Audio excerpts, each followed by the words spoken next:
Well, hello and welcome. I'm Sue Britz, And I'm Tina Lokkbakk. Welcome to this week's episode of Retired. the podcast where we talk about what life is like when we put on new tread, new wheels that move us to our next adventure. And I So, hear Sue, Gigi. yes, The yes. part of the reality of being back in your SoCal area. And grateful I am. Tina, so today we're going to talk about summer. I'd like to start off with some associations. You tell me what comes to mind when I mention the category. Okay, so just brainstorming it. This is one of our techniques that we use in teaching. Outdoors. Camping. What else? Oh, I, I can keep going. yeah. Camping, lake, green, fresh leaves on trees, rivers, creeks, I think fish. the beach. Yeah. Okay, and boating. Right. What Yes. about food? Summer food. Of course, watermelon and corn. Yes, You? yes, that's what I had that on my list. Barbecue. It's got to be that, and like BLTs. Oh, Yeah, the best homegrown tomatoes. And they're and coming. They're coming. avocados. They're beautiful right now in our garden and amazing. Oh, What about clothes? Summer clothes. What comes to mind? linen. Linen. Okay. Hmm. Bathing suits, You? shorts. And now I'm, more and more, sadly, I'm having to be really aware of sunburn. So I don't like to wear a lot of Yeah, the sunscreen. So me the too. the long sleeve, very light, and Yes, a hat, of course. So yes. And that's why I thought linen, the thinner the better. yeah. Gauze, like I S- just want to wear gauze. And what about shoes? Flip flops, of course. Right, but then your feet start getting all callous. So now I also, it's tennis shoes too. I sorry, but I'm going to go there. I'm a person No, of a certain age. wait, I got to cure it. I got to cure it. There is a chemical thing that you can get on Amazon. It's like $14.99 a bottle, and you put it on your feet, wrap it in plastic for a little bit, and then you kind of just, use the little uh, rasp, and then it's great for a couple of weeks. Like I have baby feet again.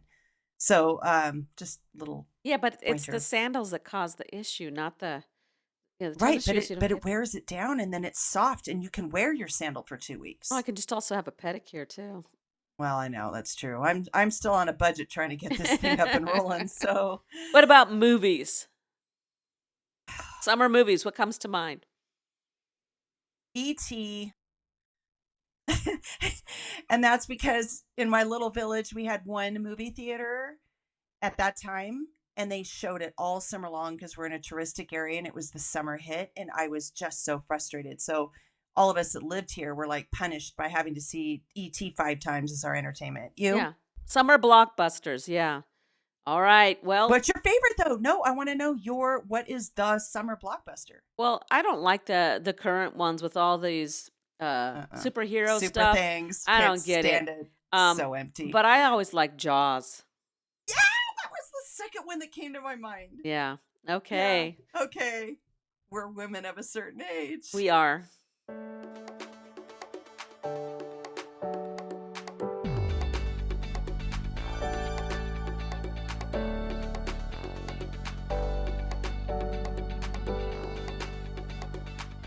So Tina, I know Yes, that Sue. when we think about summer as teachers, there's a whole different way of thinking about summer than now that we're retired from teaching. Um, and so I want to let's talk about that for a bit. As a teacher, summer for me was always, uh, of course, you're unemployed. People often forget that teachers are not employed during the summer.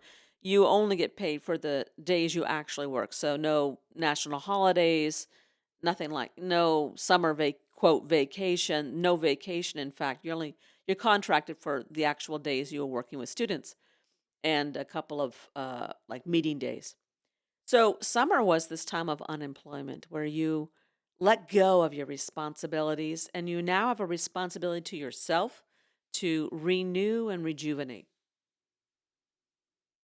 All of it's true. I think though, as a teacher, you're still always thinking about work. I, Absolutely. you know, I felt like I was still, it was like this relief not to show up in a classroom, but that was the time to, I'm going to get this organized. I'm going to learn about this. I want to try this thing. So I'm going to, make lessons on this. Or so in a way, it was a freedom, but you still never stopped thinking. You were always then preparing for the fall. Absolutely, especially if you were changing grades or subject areas, Oh, or early yeah. on in the career, you're thinking like, how can I make that better, and so forth. Yes. So, as you move along in the career, there might be less of that, but not really. No. That was actually one of my concerns with retirement. I thought, oh no, I'm still going to have those nightmares and those things that keep me up at night. But fortunately, that hasn't been the case. I'm so glad to hear that. Yeah. So, what did you do in the summers when you were a teacher? Well, the thing is, when I was first married, um, before children, it was like a vacation or it was projects. Um, Gosh, that's a hard one at the very beginning because I don't think we went on big vacations every year till we had kids because there was a good 8 years there. But I think a lot of it was still preparing for the school year, doing things around the house mostly, and then vacations. How about you? Well, Before children. before children, of course, part of it is, you were a young person, you're not earning very much, and so you're saving money for things, and True. so that changed. But yeah, absolutely. When I had my daughter, it all became about how we're gonna have fun this summer and learn things, and so she'd always have to have, you've got to commit to something and some things, and so whether that's a sport like maybe a softball league, or if she wanted to go to a camp, which she never wanted to do. I loved those when I was a kid. Or learn a musical instrument, take lessons, or uh, whatever it was. I There had to be a project, and uh, um, art was a big project. We always did some kind of art I project all remember. summer. I remember we used to go to the Marine World Africa, USA. We'd get a summer pass and we would go and see the animals and all that. That was always very cool until I started having different feelings about animals Oh, in me zoos. too. Yeah. The So, same. Like I used to go too, and I thought it was the coolest thing until I realized, like, maybe this isn't the coolest thing. It's the cruelest thing. well, and that's what I there was a natural uh interest in seeing the animal shows. Like, these are rehabilitated Yeah. animals, and that kind of allowed me to rationalize it. But, Yeah. now I would do it differently. Wow. I thought But I was the only one with that little thought. And but my daughter loved animals, and her love for animals was paying attention to all those things. We used to go to petting zoos and stuff like that too, and we'd go over to campus and we would see the animals in the pens, and just watch them, or bring a carrot or whatever. Yeah. so, Sue, that just made me flash back to the time when your daughter passed down all of her old animal books to my daughters. And my oldest daughter, especially, I just, because she loved animals on the same level as your daughter did. And I just remember having those books in our house. That's So cute. thank you. Yeah, we would have all kinds of fun. It was a mother daughter bonding stuff, but it was to try new things and keep active and doing things rather than sitting around. I am so grateful that my daughter was not in the generation where there was technology just to sit around and be on your phone or on your tablet. We didn't have those, and um, it was really good because it was more like how I remember growing up, which is you're responsible for your own interest, and that people say, oh, I'm bored, but to find yourself in that boredom and understand you're responsible for turning that around. I love that about summer. And you're right. And I think back to when I had my daughters, I ended up being a stay-at-home mom.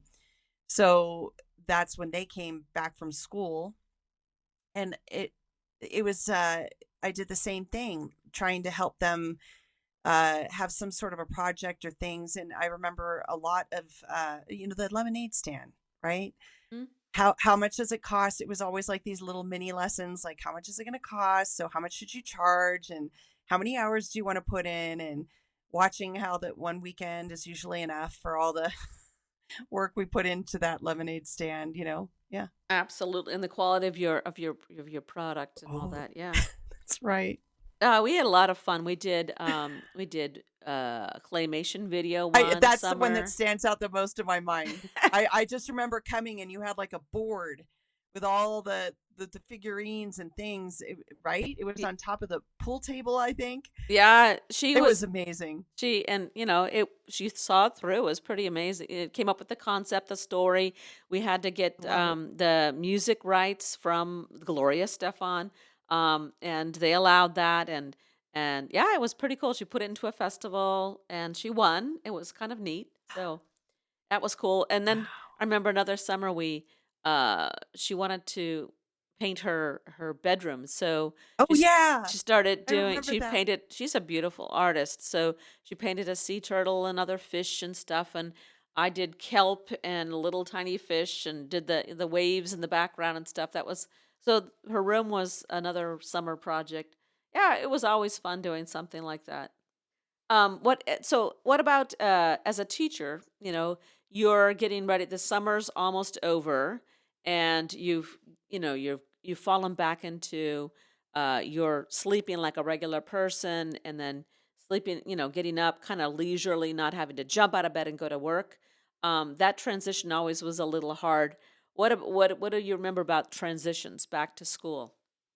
Well, as you were describing that transition, it was like I just stepped back in time and felt the sadness. It's a mourning and a grief, um, from having all this freedom to knowing how hard it is. It's not that I disliked the teaching. It's just that once you get on that train, it's like a bullet train until the end of Yep. the year. Yep. And it's gearing yourself emotionally. Um, yeah, it's a grieving, but there is always that level of excitement. Like, Yeah. what's it going to be? And are these new lessons that I've worked on all summer long? Is it going to pan out? Like, you always come back. I don't know about you, but it's like this renewal of hope. Yes. Hope that Renewal. this will be the best year ever. Yep, yep. And, just not knowing what is gonna happen, there's that excitement. Those are the exact words I put down, that I was as I was making notes, renewal and excitement. I remember that as a kid too, like, when your summer's over, there's that sadness because the kids have that too, and, as a teacher, you're It's watching true. your kids come in and you're like, "Oh, some of them just" some of them could hardly wait to come back because they didn't Yes, have a good shaking. summer. They didn't have a good summer and they Yeah, didn't enjoy it. They right. didn't have opportunities, or something happened over the summer that was really particularly hard, or they're isolated from their friends, Yeah, and so forgot. that Yeah. changes a friendship at those ages. Your friendships may or may not last, and then there's that fear of which classroom am I in, which teacher, and then what Group dynamics, yes, friend who else dynamics. is in there? Are any friends Mhm. in there, or Is it uh, the bullies or is yeah. it the friends? And so there's that excitement, that hope, and the fear probably that a lot of kids have. It's a similar thing for the teachers, but in a Yes, I was different gonna say way. we had fear too, Yeah, but in a different you way. know? So, you Yeah. know, and it's interesting for us as adults to be doing that profession where you go through that same thing you did all through your life as a kid, So and true. now you're doing it as an adult through as a teacher. Yeah. And Kind of what was kind of cool by going directly from school, college always had summers, and then to jump right into teaching, it was like that rhythm of life where it's the 9 months on, 3 months off, not really, but 2 months really. But that rhythm, it never stopped. yeah. And so actually my first big transition was when I became a mom and chose to stay at home. That was probably the hardest summer, was that first summer, because now it's like, now what? This is not for just a couple months. There's something magical, I have to say, knowing, even though we all get sad at the grief at the end of summer, if it's kind of like being in Twilight, if we were vampires and we never died, I don't think we would appreciate life. So the truth is, if summer were to go on forever, I don't think we'd appreciate summer. So even though we grieve it, I think it's a good thing it's finite. Right, and when you learn those lessons that everything's not forever and all that, yeah, it's a time to reflect, and that's one of the things that I like, So looking outside of teaching and now experiencing summers not as a teacher anymore or that little kid anymore, it's like No. what does summer look like to me? And there Yeah, is I a want to know. yeah, like there's a wonder if there's this natural time of reflection because things seem to be calm, I don't know, sunny and bright, Mm. and you've got this it's a time of renewal and vitality, and you get a chance to kind of change up your energy and reflect on things.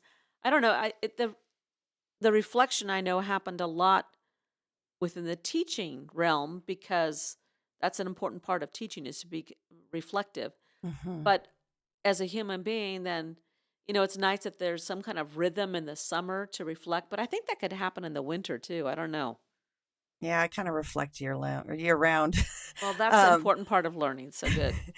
but I do think that you tapped into the idea that summer is still the season. Whether we're teaching, whether it's vacation time, it's a season. And I think maybe on this side of teaching, I see summer in its truest way as a season and the beauty in the trees, the greenery, the smells, seeing boats on the lake again, because it's not all iced over. So I think that I'm seeing it in a different way. Before it was like the time, and yeah, I knew it was pretty, but now I think I'm actually more focused on the beauty and the flowers, That makes actually, sense. and Yeah. what I And can grow. yeah, that's what I say. And food, the gardening and Oh, all the food, yeah. the delicious, I mean, to eat in season. When we were younger, we always, the world was you ate in season, and there's a lot Yeah. of beauty in eating the food that you produce or that you get at your local farmers market or from your friends who've got a bounty and they give you what you have and you give them what you have. It's really and the food is so delicious. Oh my goodness. I think you're right. I think that's the other thing that summer does bring is that the best tomatoes ever. Yeah. Best tomatoes. And we had the other night for dinner, I got corn, and I'm always a little reluctant because the first corn isn't necessarily always really good. This was that I like the kind of corn that's a smaller ear with the small little kernels, and and it was just delightful, very yummy, to the point where you don't even need salt or butter. I love it when it's like that. Oh, delicious. I just have to say to those of you who are listening and cannot see Sue's face, there was a little sparkle in her eye when she talked about those little granules of corn. I just want you to know. You're funny. All right. Well, and then the other thing with summer that I always associated with summer was travel. And certainly it is a big season because of the school year and families being together and stuff and the weather being good. Although the weather is so darn hot and all across our nation it's been hot this year. Um, Travel for me is a no-go right now because it's high season, and I much prefer as a retired person to travel when it's not high season. Um, Certainly good weather, it's in the eye of the beholder, but 100-degree weather, 110, it's just miserable. So I want to point out the same thing in terms of travel. That was one of the frustrations I always had is that we were stuck to a certain time to really go on a trip. And you're right. I don't do well in high heat. And so many of the places I want to go are places that would be horribly hot right now. Um, but I also wanted, like, for instance, I have two bucket list things. Yellowstone is one of my favorite places. I should just pack up and live there in a hut because I think I'd be at my happiest. But I want to go in the winter. I want to sit in these lodges and watch the moose go out into the field and the bears walking through and go cross country skiing. But I couldn't do that during my teaching years, I felt, because if you get 2 weeks at Christmas, you got the holidays, you got everybody else who's thinking of the same thing, and then it's packed and it's just like summer. But that's the freedom of not teaching because you get to go at all these random months out of the year when there's a deal that might pop up. And And then you could go see the East Coast that's on the list too. All the years of the East Coast fall that you hear about. Well, dang it, I want to go see it. But it Yeah. was always teaching. Yeah, and that's the thing is off season is not only more affordable, but you don't have the crowds. The quality is different. You can choose the weather that you want, and I love that. That sounds good to me. That's a win-win-win. Yeah, But totally. back to summer, it's like to me, it's Oh, always about water.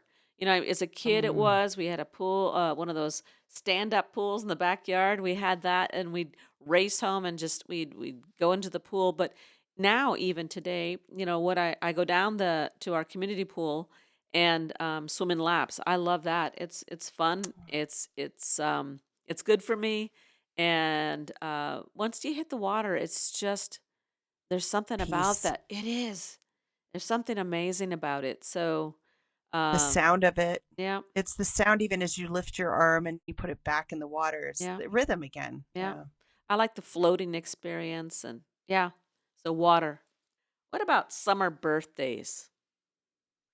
So when you're at school, when you're a teacher or you're a kid and you got a summer birthday, it can be horrible because your friends aren't around. Everyone's off doing different things and they're not around to come over and have your kid birthday in the pin the tail on the donkey. Do they still do that anymore? Pin the tail on the donkey? They should. It's a I good did game. I did for my kids. I loved it. Anyhow, I don't know if Yeah. they still do I that did too. anymore. The little cheesy games are Yeah. still classics. Well, I know nowadays the big party bags are the thing. It's like And the bounce houses. You know what? Yeah. I liked the simple birthdays too. I think yeah, anyway. no, but for me, like the summer kit. So, being a summer birthday myself, I would remember That's that true. when I was teaching. And if you were a summer birthday, you got to recognize your summer in the at your half birthday, so that Yeah. kids could bring their own, uh, their treats to school, or get that the birthday card or whatever that you give the kids to have because that was important. You miss out, your friends aren't there, and so you needed that. I just want to point out something. This is going to sound so not positive, but when you have, I remember going back to teaching with 34 kids, and I wanted to do the half birthday acknowledgments as well. It's really exhausting because above all of the things that we do for teaching, now we have to recognize 34 times. And out of 182 days plus all the other pressures, and I understand each kid needs it, but it's almost like I wish we could carve out like a half a day out of every week to just be, and maybe we could acknowledge all the birthdays on a Friday, you know? I don't know. It was just to me, I just shut down at that because I remember how hard it was to try. And you want every kid to feel special, but it was exhausting. I remember, I know what you mean, and what I ended up doing was I had a birthday trophy. So when it was your birthday or your half birthday, if you were a summer person, you got to have that trophy on your desk all day. And then if kids decided to bring in a treat to share, they would do that at recess on the way out the door. So there was no, it was all pretty, they did it themselves and it was Yeah. pretty easy breezy. And I have to say, I don't know if it was because you were my mentor or we just think alike, which is why we're friends, but I had this ginormous foam cowboy hat in bright red. And so they would wear that. But that, I think the trophy was better because everybody wanted that red hat. It was so cool. The trophy's cool, but no one's going to want to wear the trophy. So I think you picked the better item. Just saying. I don't know. It worked for me. I get to just sit on the desk and Yeah, no, then, that was yeah. perfect. Um, but see, we're talking about things that are nostalgic, and I think summer is the season of nostalgia. I think that you Mm. might maybe winter, like with the holidays, but that's more about the holidays, and you have nostalgia around the holidays. But summer is nostalgic about your childhood and that like that time, like you say, the freedom to do the things that you want to do. Summer nostalgically was great. I loved the time with when we'd go on family trips. We'd have I had friends in the neighborhood, so we had neighborhood friends. We had a lot of free time. I love my folks. My mom arranged for us to go to like summer camps which sounds like, oh no, you're getting rid of your kid. But they were good camps, and I enjoyed that time with kids you didn't know, and being outdoors and doing all the outdoor stuff. I loved it. And my mom was kind of odd, and I was an only child, so I would have been the summer camp kid, like sign me up for the 2.5 months, let me go. But I wasn't allowed. So what's really funny is I think that's one of the reasons I love teaching sixth grade for that outdoor education week, because I got to be a kid with the kids doing kid things. So I got to have that back. And I got to tell you, when both my daughters were in the Girl Scouts and we went, 2 different summers to the camp. I mean, I don't know who enjoyed it more, if my kids did or I did. I loved it. I'm such a camp girl. Very cool. All right. As we finish up, any last thoughts about summer that you'd like to share, Tina? I'm just so grateful for the season, and I'm grateful for where I live during this season. There are some things where I miss up where you are and where I was, because you can't really grow tomatoes here. It's too cold for too long, so they never get to grow. So that's my greatest sadness, is to not have the summer tomato. But other than that, to drive by a lake every day and think I live here, this is my lake. It's very exciting. Well, the beautiful thing is you're still in California. There's all kinds of produce available, so they bring it in. But I have to say, Northern California is the place. We have the better land up there. This is desert down here. So Yeah. it's kind of fake land, fake growing. Up there, it was meant to grow. Think about the Nile, how we used to teach the nutrients along the Nile, and that's why they could grow it so well. So we have all those rivers up there, and here it's a desert, Yeah. really. Yeah.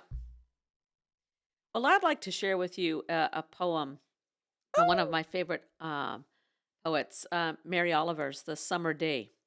oh, thank Do you you. know this one? No, but I'm ready. I think you'll recognize it as we go. Who made the world? Who made the swan and the black bear? Who made the grasshopper? This grasshopper, I mean, the one who has flung herself out of the grass, the one who is eating sugar out of my hand, who is moving her jaws back and forth instead of up and down, who is gazing around with her enormous and complicated eyes. Now she lifts her pale forearms and thoroughly washes her face. Now she snaps her wings open and floats away. I don't know exactly what a prayer is. I do know how to pay attention, how to fall down into the grass, how to kneel down in the grass, how to be idle and blessed, how to stroll through the fields, which is what I've been doing all day. Tell me, what else should I have done? Doesn't everything die at last and too soon? Tell me, what is it you plan to do with your one wild and precious life? Gosh, that was fantastic. The reader and the poet. Oh, Good job, Sue. you know, I love that line. What are you going to do with your one wild and precious life? And that's what summer is about, discovery of that. I think that's a perfect way to end.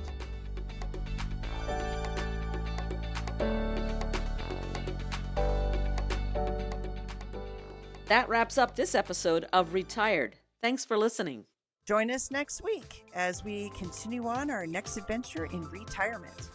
Until then, please feel free to lend your feedback or ask questions by emailing us at retiredpodcastnewtread@gmail.com. You're invited to follow us on Facebook at Retired Podcast New Tread. Check the show notes for links and contact information. Retired is co-hosted by Sue Britz and Tina Lokkbakk. It is produced, directed, and edited by me, Sue Britz. Music and graphics are by me too. Please click to subscribe so that you won't miss your chance to join Join our our retired retired road road trip. trip.